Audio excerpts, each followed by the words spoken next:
Se'n veu. Alguns ja ho sabré. Vale.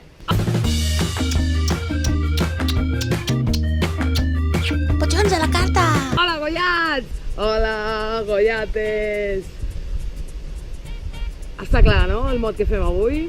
Goiat o goiata. Suposo que alguns ja haureu imaginat el que volia dir.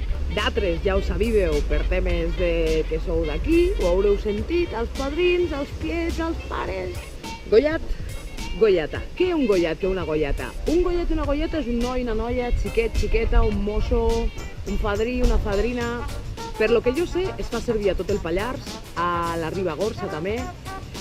Prové de l'occità, el corresponent normatiu és gojat, amb jota. Passa que nosaltres aquí dalt, la majoria de jotes les convertim en fonema i, com festa major, m'he ficat roia, goiat. A nivell etimològic, prové de goja. Goja pot ser d'origen preromà o pot ser d'origen hebreu. Goi volia dir pagar, i en femení goia, entre els jueus occitans medievals, va prendre el sentit de minyona no jueva.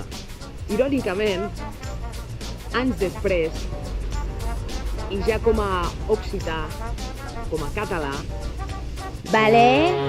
goja es va començar a fer servir com a sinònim de fada. Ojo! A més, gojar és un verb intransitiu que vol dir fadar, embruixar. I a part dels sinònims d'embruixar, com serien fetillar, encisar, encantar o maleficiar, los companys de Paraules amb xarxa, seguiu-los al Twitter, constaten que gojar també significa sentir un gran goig per la consecució d'un desig o d'una cosa. El terme gojat, com a tal, amb significat de xicot, xicota, data del 1566.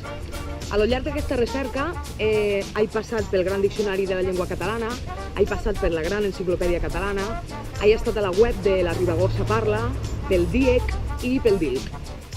Moltes gràcies a les goiates de la Camboleta per de nou permetre'm lluir una de les seves samarretes, per seguir aquí al peu del canó divulgant-lo pallarès. Ja sabeu, si us ha molat, doncs likeegeu. Si voleu repartir amor pallarès arreu, no us talleu, no sigueu rates i compartiu.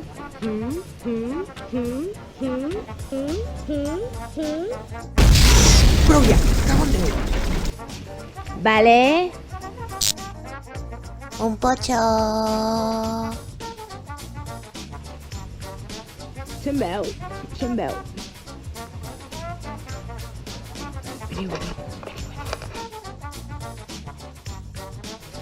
Mireu que cookies! Oh, mítels tots a la brasa. I després un xupito de ratafia. Likeegeu si us ha xanat, subscriviu-vos si voleu i potxoneeu tant com pugueu.